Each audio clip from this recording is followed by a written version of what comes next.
Astrônomos estimam que o diâmetro do universo observável passa de 90 bilhões de anos-luz. Isso é mais do que 800 bilhões de trilhões de quilômetros de uma ponta do cosmos à outra.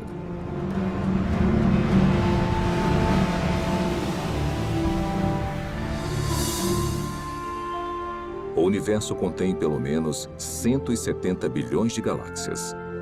Com tantas estrelas e planetas que superam em número a quantidade de grãos de areia em todas as praias do mundo.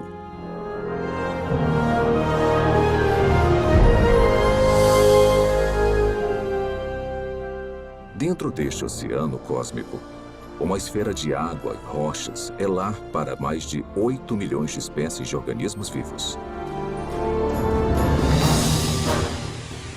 Esta realidade inspirou inúmeras especulações, incontáveis teorias e uma pergunta muito intrigante.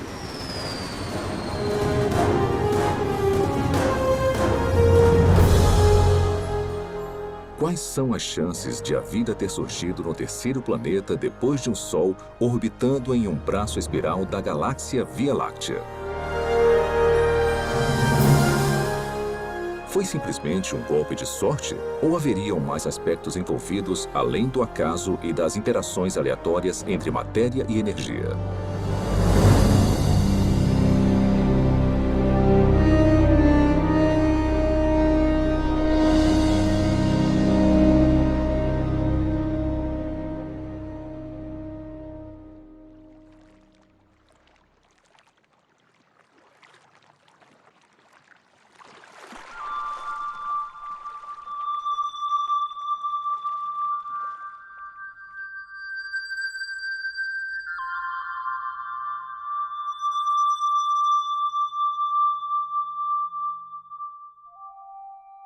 Sendo os habitantes humanos da Terra, é fácil subestimarmos a vida.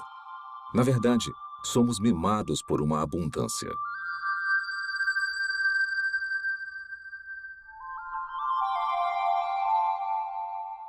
O nosso clima e a nossa geografia suportam uma biosfera que pode ser única no universo. E basicamente não há lugares muito quentes, muito frios ou muito isolados para os organismos vivos prosperarem.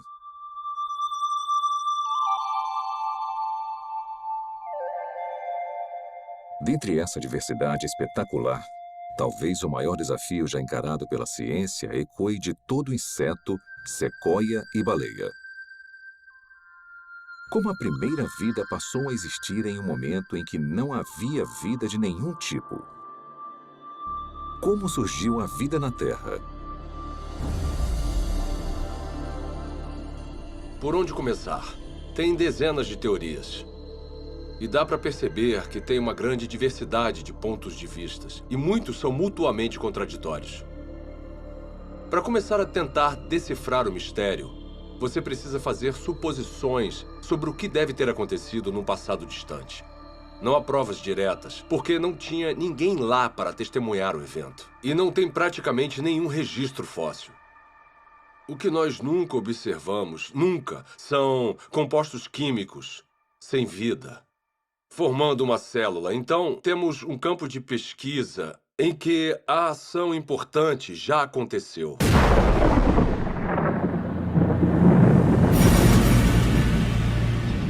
A história primordial da Terra é, de fato, uma narrativa incompleta. Mas apesar da ausência de provas físicas, a maioria dos cientistas acredita que a vida se originou quando a energia atingiu substâncias inorgânicas nos oceanos, crosta e atmosfera do planeta, para criar os componentes básicos para a primeira célula autorreplicante. Ao pensar na origem da vida, as regras, e não digo da própria ciência, mas da filosofia subjacente, as regras dizem que para resolver o problema, você pode usar matéria, energia, lei natural, irregularidades naturais e processos do acaso. Mas o seu kit de ferramentas acaba aí. O que você não pode usar, de acordo com as regras, as ditas regras da ciência, é mente ou inteligência. Se tivermos que dar um nome a essa posição, não tem um nome melhor do que materialismo científico. Uma filosofia que diz que a única explicação aceitável deve ser dada com base na matéria e na energia. E se você não consegue resolver o problema com essas ferramentas, você não pode mudar as regras. Então, partindo dessa perspectiva, como a vida se originou a partir de apenas matéria e energia? Agora, tenta resolver o problema. Como construir uma célula? Toda vida que já existiu na Terra é composta de células. E os indícios para sua origem estão entrelaçados em uma rede de máquinas moleculares.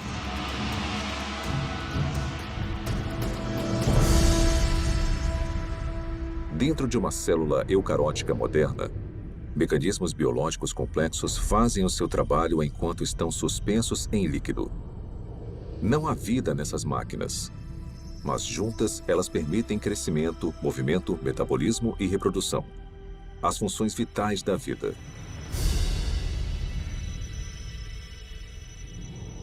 Cada componente dessa fábrica celular é feito de grandes moléculas compostas. E as mais numerosas são as proteínas. Com funções modernas, as proteínas foram projetadas para desenrolar e copiar informação genética em uma cadeia de DNA. Desencadear reações químicas com formatos encaixáveis. Controlar a passagem de eletrólitos e nutrientes pela membrana celular.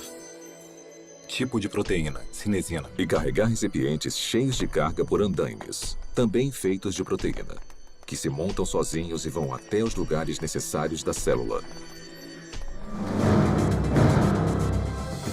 Ampliado 500.000 vezes, um glóbulo vermelho contém 280 milhões de proteínas hemoglobinas, cada uma com a função de carregar oxigênio. Isolando uma delas, descobrimos que cada proteína é feita de centenas de moléculas menores chamadas aminoácidos. São encontrados 20 tipos diferentes de aminoácidos em organismos vivos. A estrutura química distinta de cada molécula permite a formação de mais de 100.000 tipos diferentes de proteínas. A construção começa quando aminoácidos selecionados são organizados em uma cadeia. É um processo que costuma ser comparado à organização de letras do alfabeto em palavras e frases com significado. Se esses componentes tiverem a sequência correta, a cadeia se dobra em uma proteína pronta para cumprir a sua função dentro da célula.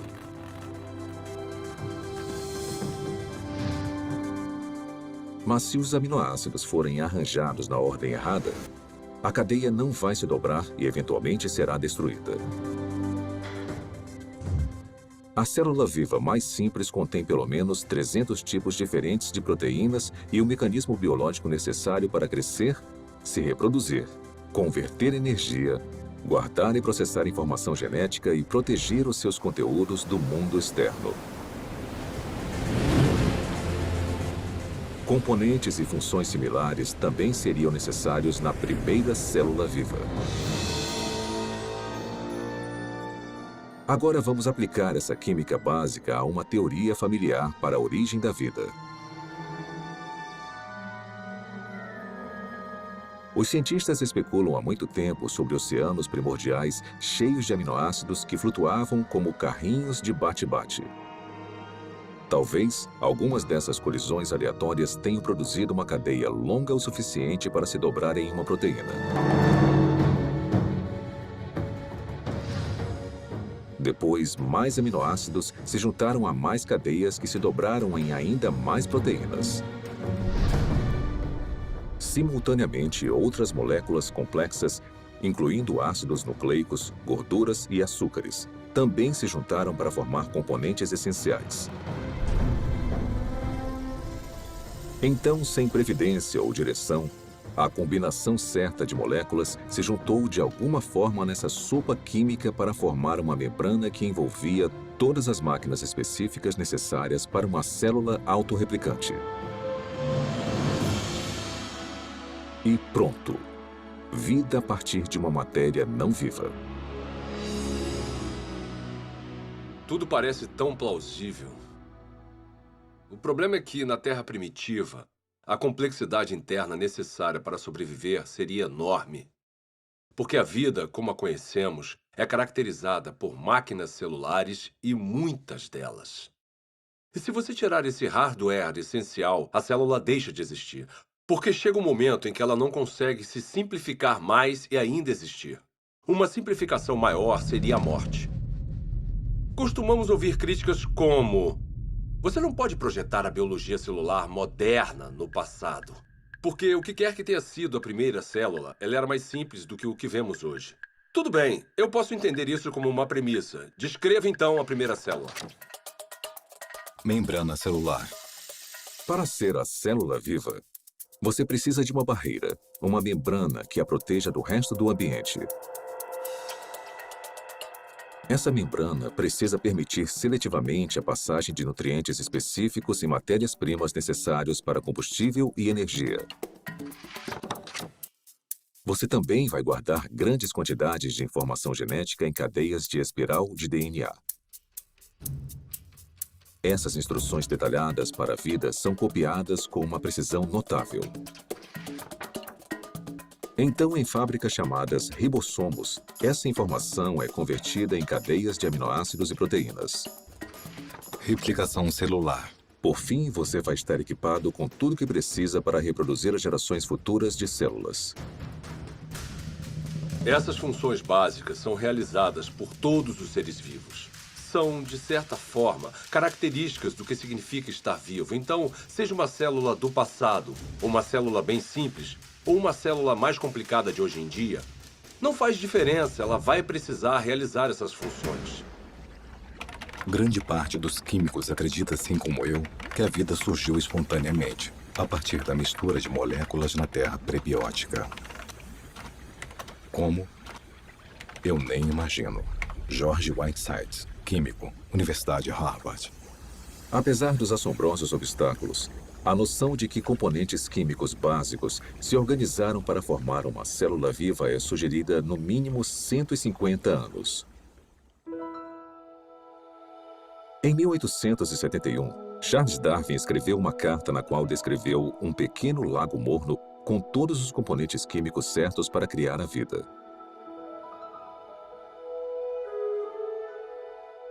Meio século depois, o bioquímico russo Alexander Oparin expandiu as ideias de Darwin.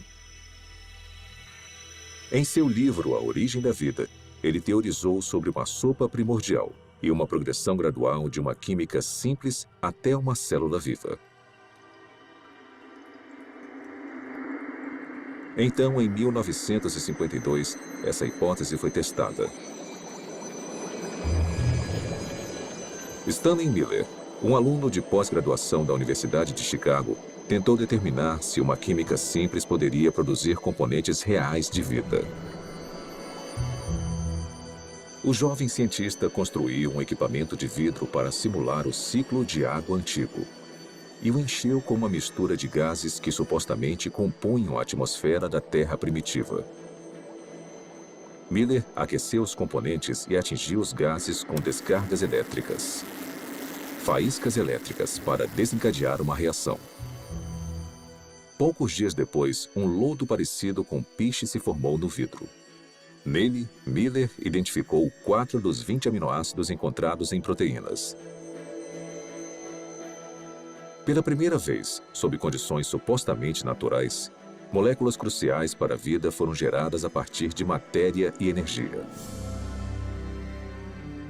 Houve muito alvoroço quando o experimento de Miller foi publicado pela primeira vez, porque parecia ser fácil conseguir os componentes dos seres vivos. E se era fácil conseguir os componentes, talvez não fosse tão difícil transformar esses componentes químicos nas primeiras células vivas. Apesar de sua premissa ser inovadora, o experimento de Stanley Miller logo foi considerado muito falho, pois ele não havia usado os gases corretos, negligenciando o nitrogênio, o dióxido de carbono e o oxigênio, que teriam destruído as moléculas necessárias para a vida na Terra primitiva. Mas apesar dos erros, o trabalho de Miller inspirou outras tentativas de recriar as condições pré-bióticas. Hoje, após décadas de investigações, a esperança de se encontrar uma solução de forma simples e clara já não existe mais. Mesmo assim, as pesquisas sobre a origem da vida continuam por todo o mundo. Sua hipótese essencial de que as células vivas surgiram através da química natural agora é conhecida como evolução química.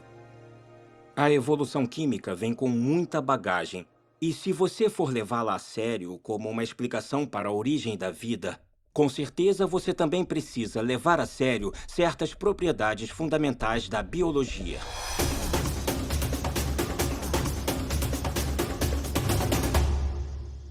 As moléculas envolvidas na vida não têm inteligência, não têm previdência. Elas não têm como saber o que precisam fazer depois para então conseguirem se transformar em química orgânica. Se eu colocar aminoácidos em um tubo de ensaio no meu laboratório, mesmo se eu esquentar e misturar muito bem, e fizer isso por 100 anos, 1000 anos, 10.000 anos ou 1 milhão de anos, nada aconteceria. Aminoácidos, nucleotídeos, lipídios. Sozinhos, eles não representam a vida. São inertes. Não se reproduzem, não guardam informações.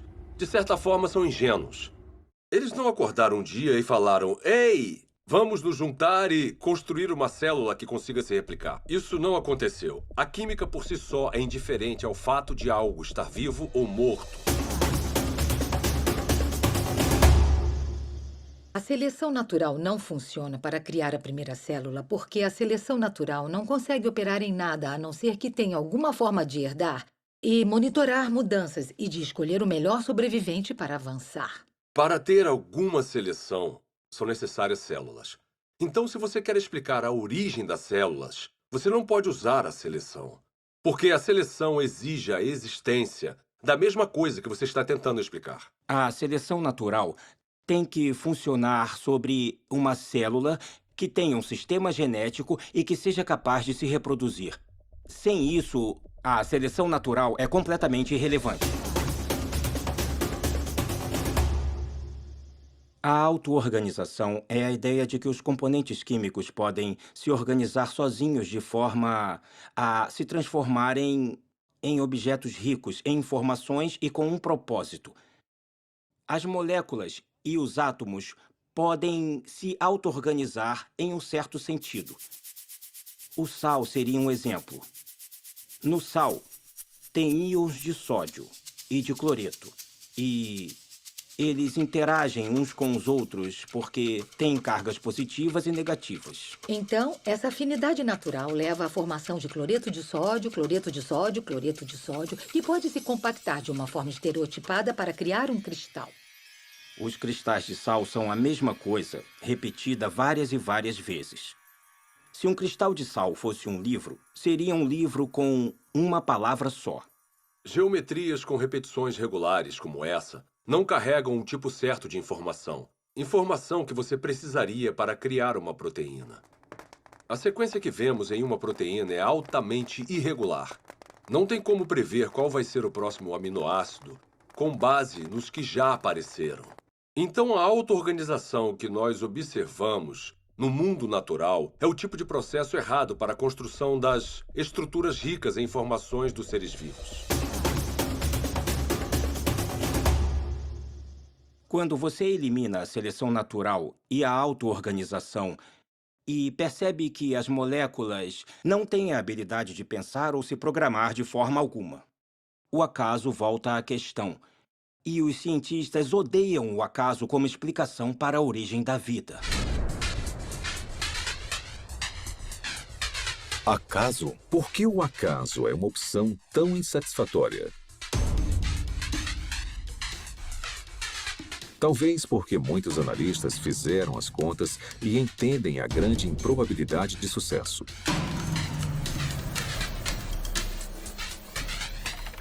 O acaso é definido como o elemento desconhecido e imprevisível em qualquer evento que não tenha um motivo atribuível ou orientação de uma lei natural ou de um agente inteligente. Desde o século XVII, uma ferramenta foi utilizada constantemente para prever o resultado de tais eventos. Se chama probabilidade matemática. De forma bem simplificada, é assim que a teoria funciona. Quando você atira uma moeda e escolhe cara, a probabilidade de você acertar é de 50%, ou uma probabilidade de 1 sobre 2. Se atirar 2 moedas, a probabilidade de tirar cara 2 vezes simultâneas é de 1 sobre 4. 3 moedas e 3 caras em uma única tentativa? 1 sobre 8. Sempre que adicionamos mais uma moeda, a probabilidade de sucesso, nesse caso, tirar só cara na mesma jogada, é reduzida exponencialmente por um múltiplo de 2. Então, se 10 moedas forem atiradas, a probabilidade de tirar cara 10 vezes é de 1 sobre 2 elevado à 10ª potência ou menos de uma chance a cada 1000.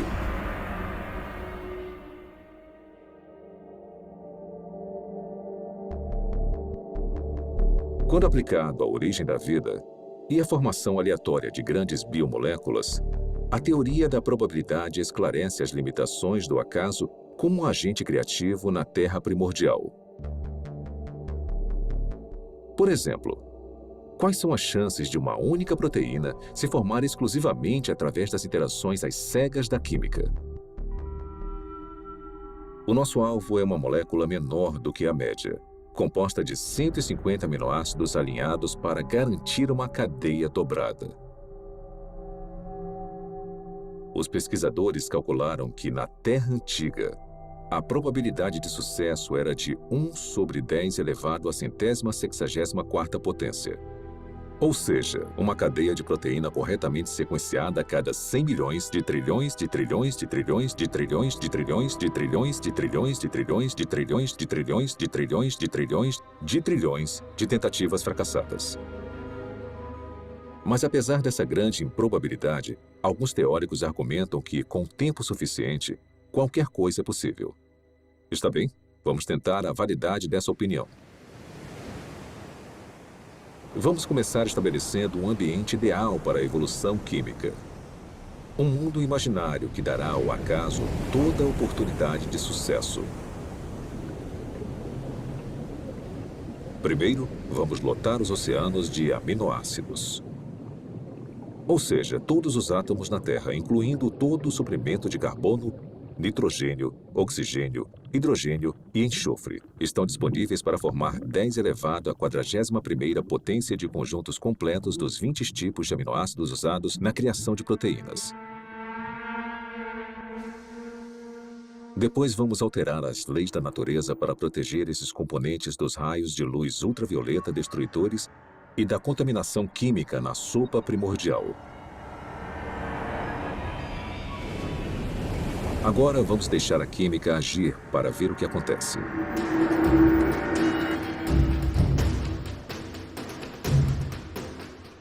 Os aminoácidos começam a se juntar furiosamente.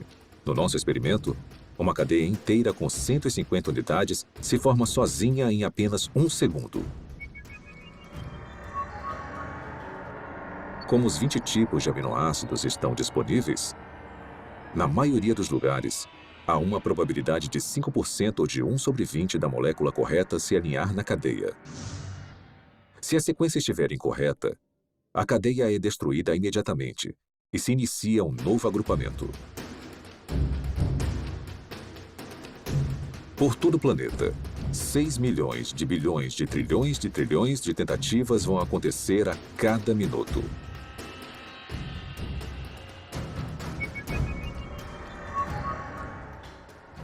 Ou seja, em 4,6 bilhões de anos, a idade mais antiga estimada da Terra, o número de cadeias que não se dobram vai passar de 10 elevado à 58ª potência.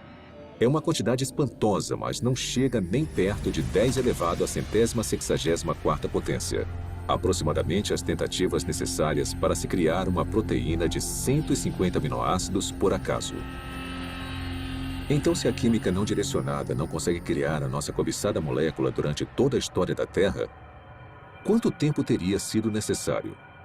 Para descobrir, vamos fazer um passeio. Vamos começar construindo uma ponte que percorra o diâmetro do universo observável. Uma distância de mais de 90 bilhões de anos-luz. Depois, vamos colocar uma ameba em uma extremidade da ponte.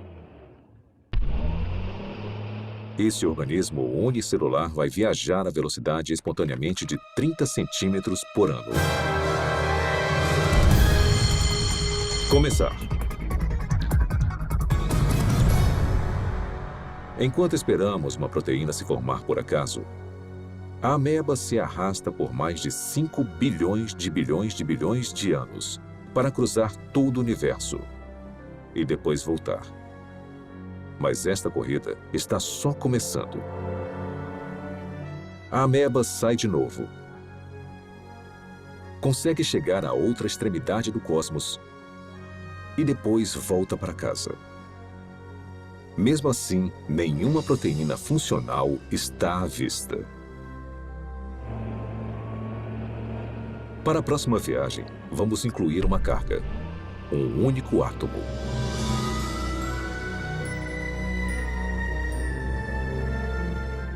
Após percorrer lentamente mais de 800 bilhões de trilhões de quilômetros, a ameba deixa a carga e volta para pegar mais. Será que ela vai voltar antes da nossa proteína sortuda se formar? Com certeza. Na verdade, ela vai fazer mais 10 viagens completas. Depois 20, 100, 1000. E ainda não há nenhum sinal de uma molécula utilizável. A ameba continua fazendo viagens completas até carregar todo o átomo da Terra. Depois, todos os átomos do nosso sistema solar.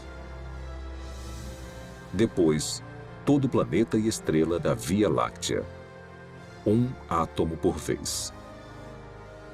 Na verdade, enquanto esperamos uma proteína se formar sozinha, a ameba tem tanto tempo que, se movendo a apenas 30 centímetros por ano e carregando um átomo por viagem, ela vai transportar todo o universo, mais de 56 milhões de vezes.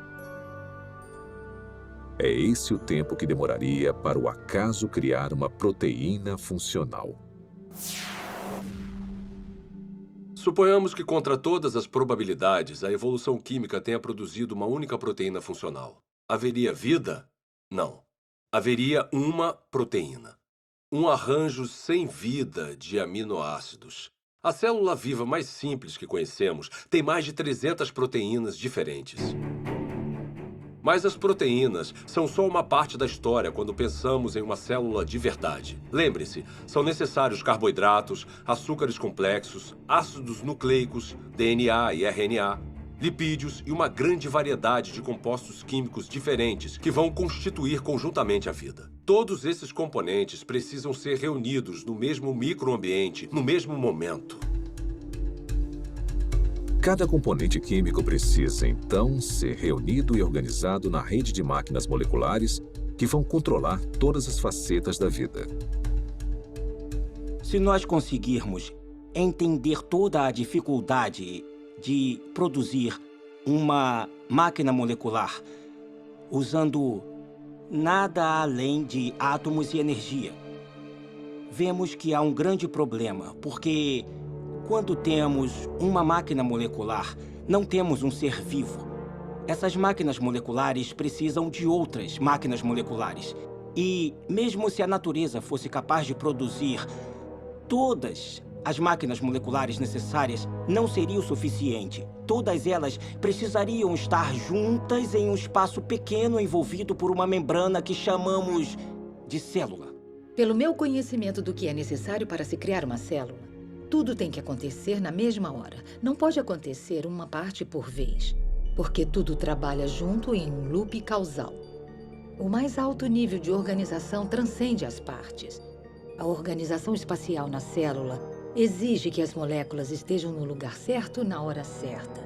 O DNA é copiado para o RNA. A polimerase que faz a cópia precisa encontrar o lugar certo no DNA para começar a copiar. O RNA precisa se ligar de alguma forma aos ribossomos, que precisam estar em um lugar específico, e então as proteínas criadas precisam ir a um outro lugar específico. Isto é muita coisa para ser explicada pelo acaso. A probabilidade de eles estarem no mesmo espaço ao mesmo tempo se torna mais do que inimaginável. E a probabilidade deles estarem cercados por uma membrana, assim como uma célula, é basicamente impossível. Tirando o acaso da questão, a busca por uma explicação materialista viável seguiu em várias direções. As teorias incluem superfícies de argila com rachaduras, para onde as moléculas orgânicas poderiam ser atraídas e alinhadas em cadeias de ácidos nucleicos e aminoácidos. Fontes hidrotermais no fundo do mar, que expeliam componentes químicos de caldeirões subaquáticos aquecidos a centenas de graus. E oceanos primordiais cheios de RNA. Uma molécula versátil, capaz de armazenar e replicar informação genética, teoricamente sem a ajuda do DNA ou de proteínas. Propostas como essas causaram um interesse considerável.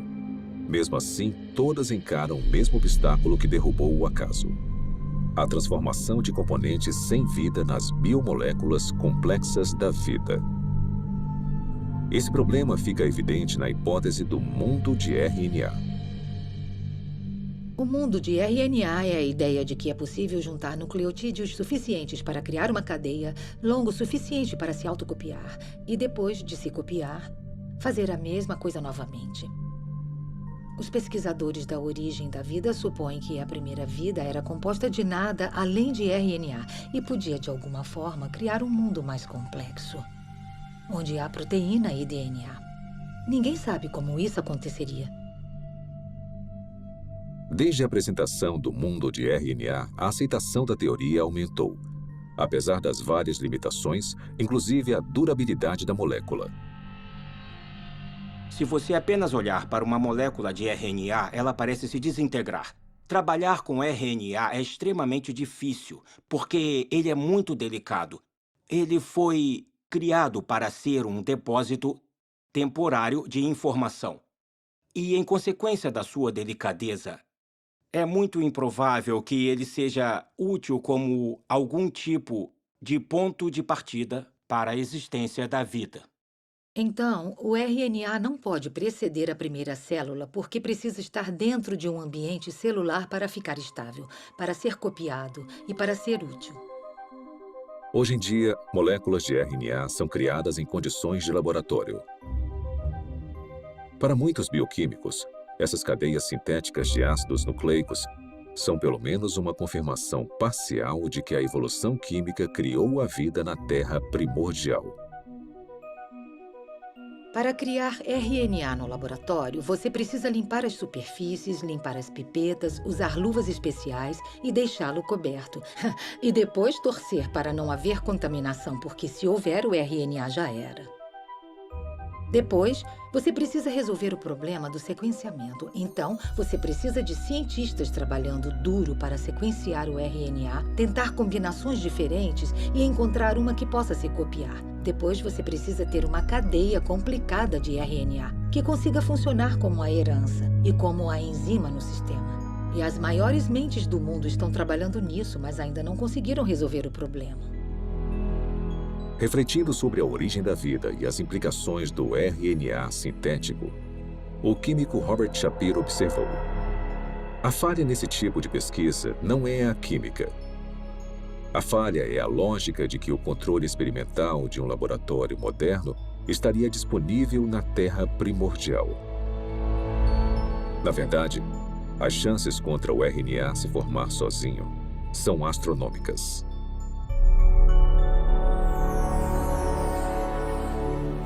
Criar RNA em um laboratório exige muita inteligência e premeditação, e planejamento e execução cuidadosos. Então, conseguir a sequência certa. Sem consciência, sem intenção, não vai acontecer. A probabilidade da evolução química é ainda mais enfraquecida pela composição da sopa primordial.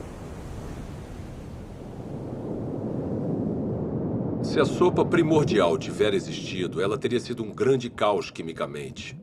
Há vários tipos de reações cruzadas opostas que teriam acontecido na Terra primordial e que interfeririam com a química que você deseja. Ou seja, moléculas que não são utilizadas pelos seres vivos e que são prejudiciais aos seres vivos. As condições na Terra primordial eram hostis à vida, eram hostis à formação dos tipos de ligações necessárias para criar moléculas biológicas. E foi aí que surgiu um grande problema. Porque a água quebra as ligações que prendem as proteínas. A água quebra as ligações que prendem os ácidos nucleicos, como o DNA. A água quebra as ligações que prendem polissacarídeos, como amido e celulose. Então, a origem da vida não pode ter acontecido na água.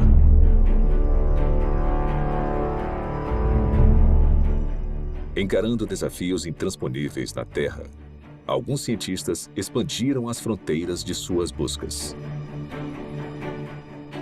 Em 1976, o biólogo vencedor do Prêmio Nobel Francis Crick propôs uma alternativa radical para a origem da vida. Crick sugeriu que o nosso planeta foi semeado com organismos microscópicos, que foram transportados de outra parte do universo, por uma civilização alienígena.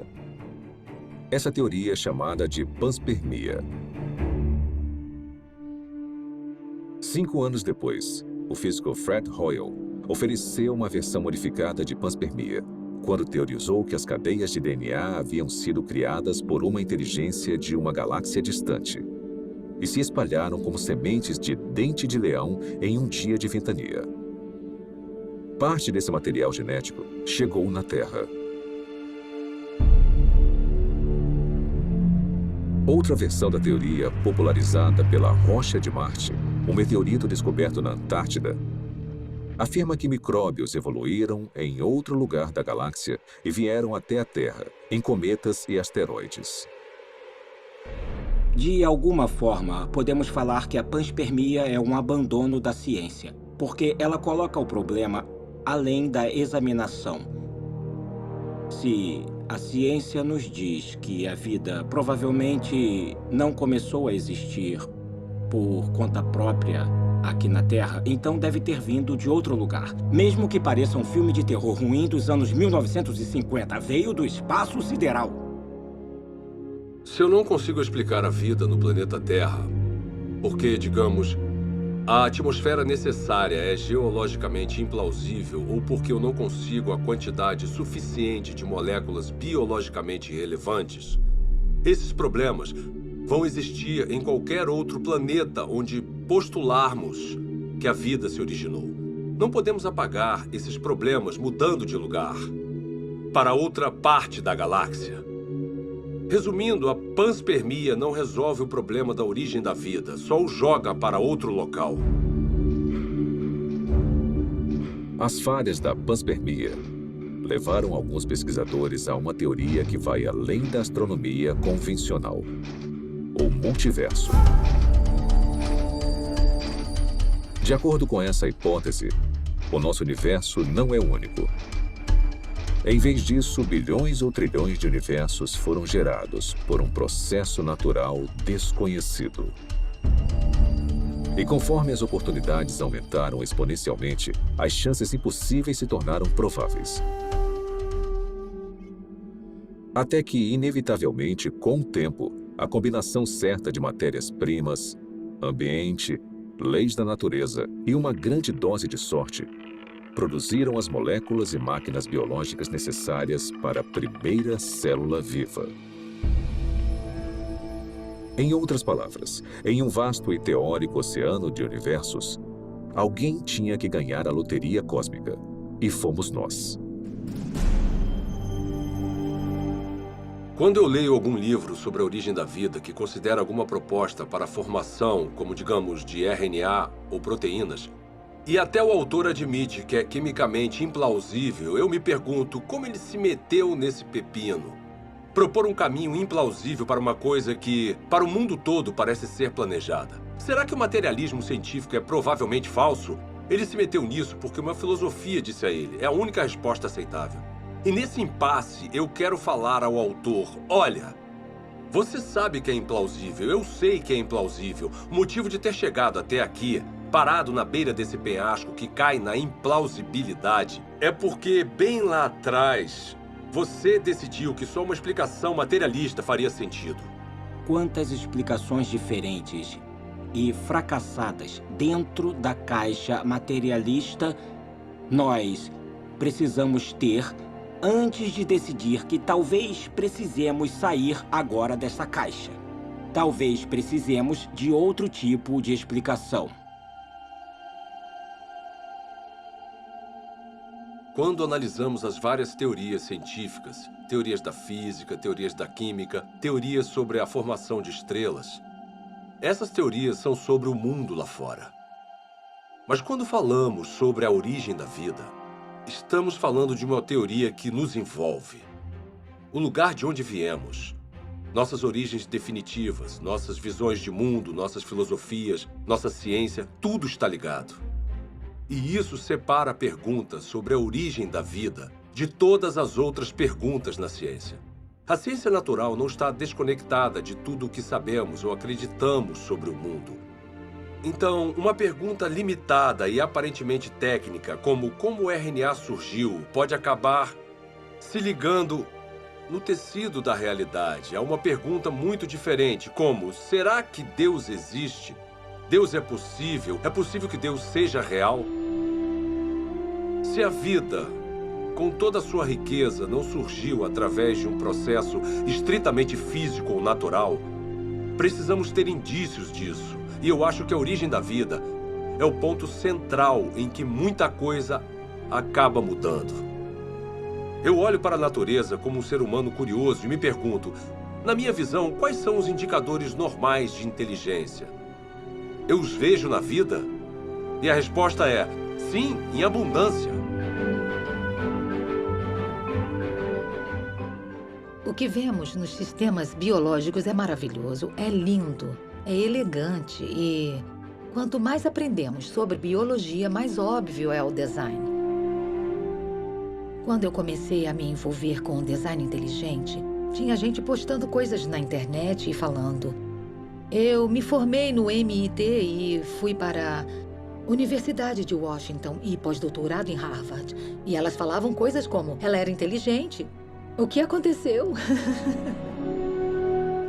Na verdade, o materialismo coloca vendas nos olhos da ciência e nós deixamos passar o que é mais significativo no mundo. Então, esse é um ótimo momento para ser uma cientista, porque nós temos a oportunidade de ver as coisas com novos olhos.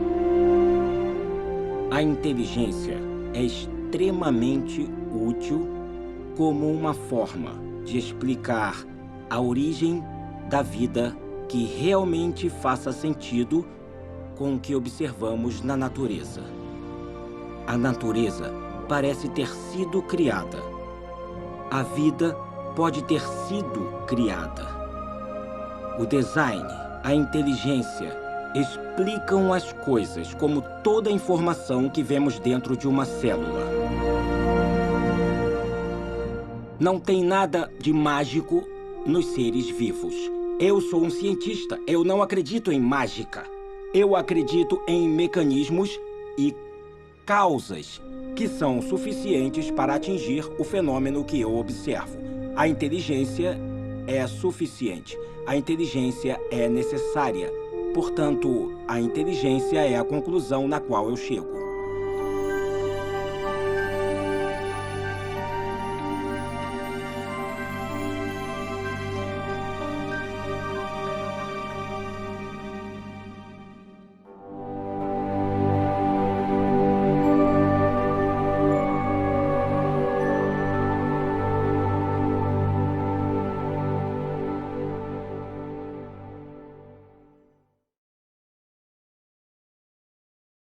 Espero que tenham gostado de A Origem. Foi animador fazer parte de um projeto que chega ao cerne das grandes perguntas que influenciam profundamente a nossa visão de mundo de várias formas.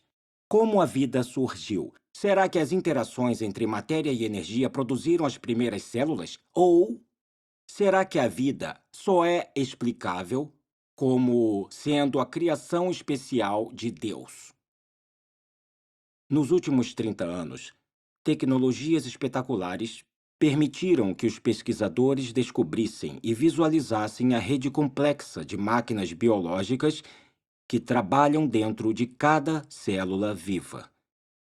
Esse conhecimento inspirou o desenvolvimento de um caso científico, convincente para o design inteligente e para a origem da primeira vida. É um caso baseado puramente em provas, lógica e razão.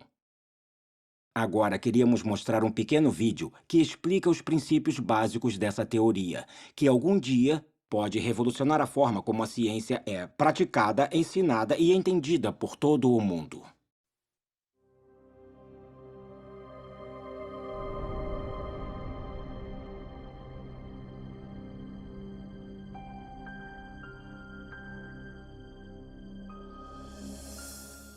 Quando eu vejo máquinas moleculares ou o processo incrivelmente complexo pelo qual as células se dividem, eu quero perguntar, é possível que essas coisas tivessem uma inteligência por trás, que tivesse um plano ou propósito para essa estrutura?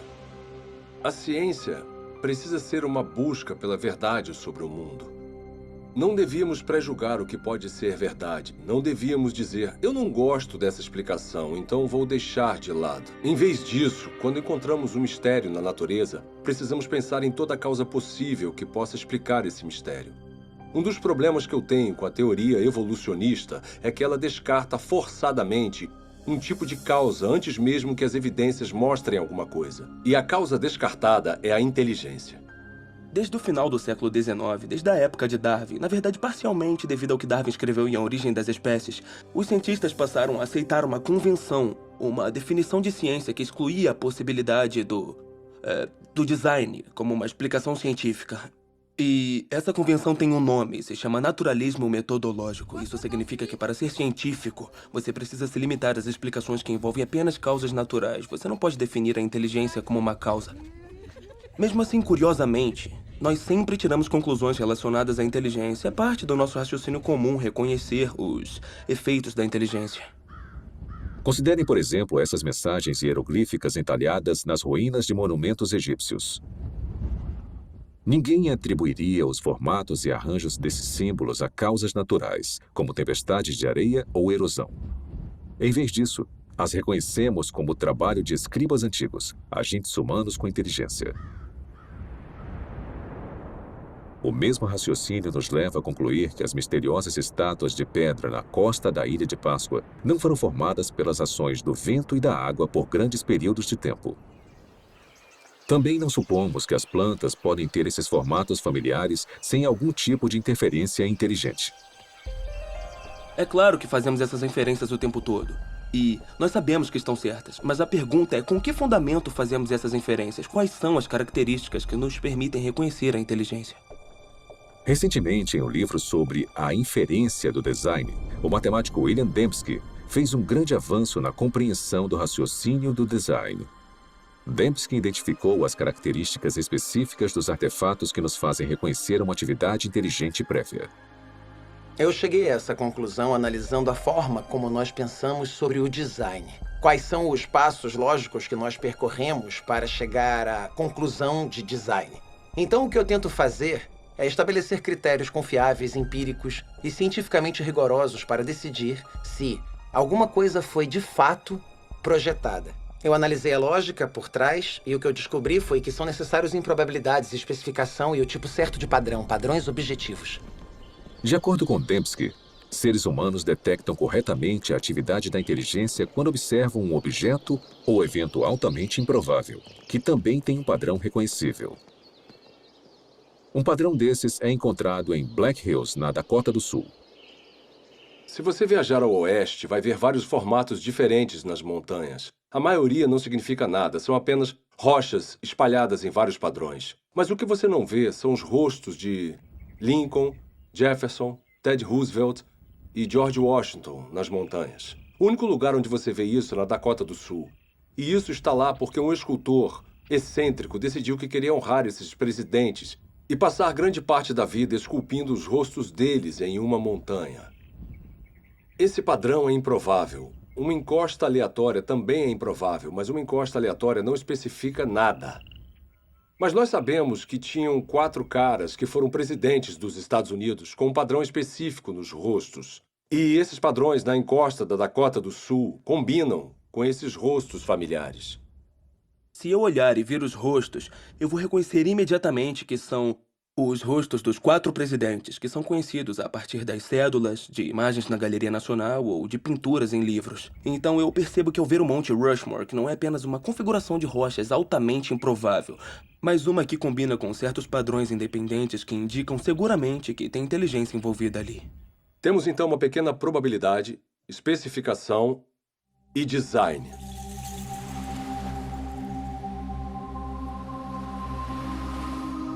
Em uma praia, outro padrão improvável gravado na areia ilustra como nós detectamos o design. Ninguém inferiria que essa mensagem foi escrita pelo movimento das ondas. Em vez disso, devido às características desse padrão, nós identificamos as palavras como produtos da inteligência. Esse arranjo improvável também está de acordo com um certo padrão independente. Ou seja, o formato das letras que nós reconhecemos do alfabeto latino e as palavras que nós conhecemos do nosso vocabulário. Então, a improbabilidade do arranjo, mais o fato dele estar de acordo com um certo padrão independente, é o que nos faz saber que é um design. Essa ilustração sugere que os critérios de William Dembski para a identificação do design, baixa probabilidade e especificação são essencialmente equivalentes à informação. O tipo de informação presente não apenas em imagens, textos escritos e sequências numéricas, mas também presente em softwares e em sinais de rádio. A habilidade de detectar informação em transmissões eletromagnéticas tornou possível uma busca única por inteligência. Há mais de 3 décadas, astrônomos envolvidos no SETI, um projeto de busca por inteligência extraterrestre, monitoram sinais de rádio do espaço sideral na tentativa de encontrar padrões ricos em informações. Tipicamente, radiotelescópios recebem ruídos aleatórios ou sinais repetitivos simples produzidos naturalmente por estrelas, galáxias e outros objetos celestes. Mas os astrônomos reconhecem que, se identificarem um sinal contendo informações, ele confirmaria a existência da vida inteligente fora da Terra. Alguns especulam que uma civilização extraterrestre possa ter tentado se comunicar transmitindo mensagens na linguagem universal da matemática. Talvez usando um padrão reconhecível, como uma série de números primos. Isso não acontece por acaso. São necessários complexidade ou improbabilidade, vários números primos e também ter um padrão. E tem que ser o tipo de padrão certo, não um padrão que você está impondo. É um padrão que existe objetivamente. Até hoje, a pesquisa do SETI falhou em detectar qualquer padrão ou informação que indicaria que há inteligência em uma galáxia distante. Mas em outro universo, mais próximo de nós, cientistas descobriram uma gama de informações dentro do núcleo da célula viva. O DNA tem uma estrutura ideal para carregar informação. Nos A's, C's, T's e G's, as bases da dupla hélice do DNA, há o potencial para armazenar uma grande quantidade de informação. Na verdade, não há nenhuma entidade no universo conhecido que armazene e processe mais informação de forma mais eficiente do que a molécula de DNA. Um conjunto completo do DNA humano tem 3 bilhões de caracteres individuais. Análises das regiões codificadoras da molécula de DNA mostram que seus caracteres químicos têm um arranjo específico que lhes permite transmitir instruções ou informações detalhadas, como letras em uma frase com significado ou dígitos binários em um código de computador.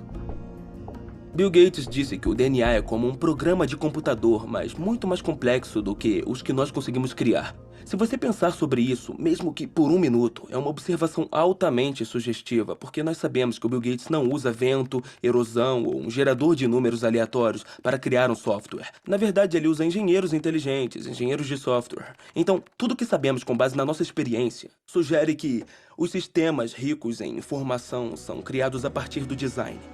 Mas o que pensar sobre o fato de que há informação na vida? Em toda célula viva de todo organismo vivo. Esse é o mistério fundamental de onde vem essa informação?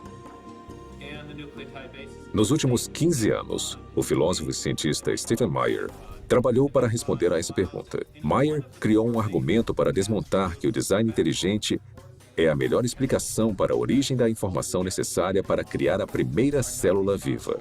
A informação que a molécula de DNA usa. Faz parte da nossa base de conhecimento o fato de agentes inteligentes poderem criar sistemas ricos em informações. Então, o argumento não se baseia no que não sabemos, mas sim no que nós sabemos sobre a estrutura de causa e efeito do mundo. Sabemos que, até agora, não há uma explicação naturalista. Nem uma causa natural que produza informação, nem seleção natural, nem processos de auto-organização e nem o puro acaso. Mas nós sabemos de uma causa que é capaz de produzir informação, que é a inteligência. Então, quando as pessoas inferem o design a partir da presença de informação no DNA, estão fazendo na prática o que se chama nas ciências históricas de uma inferência à melhor explicação. Quando encontramos um sistema rico em informações na célula, na molécula de DNA especificamente, podemos inferir que a inteligência teve um papel na origem desse sistema, mesmo não estando lá para observar o surgimento do mesmo. Há 150 anos, Charles Darwin transformou a ciência com a sua teoria sobre a seleção natural. Hoje, essa teoria encara um desafio formidável. O design inteligente provocou uma descoberta e um debate intenso sobre a origem da vida na Terra. E para um número cada vez maior de cientistas, ele representa um paradigma. Uma ideia com o poder de, mais uma vez, redefinir os fundamentos do pensamento científico. Durante o século XIX, os cientistas acreditavam que haviam duas entidades fundamentais, matéria e energia. Mas conforme entramos no século XXI, tem uma terceira entidade fundamental que a ciência precisou reconhecer, que é a informação. Então, à medida que encontramos a biologia da era da informação, cresce a suspeita de que o que vemos na molécula de DNA é, na verdade, um artefato da mente, um artefato da inteligência. Uma coisa que só pode ser explicada através do design inteligente.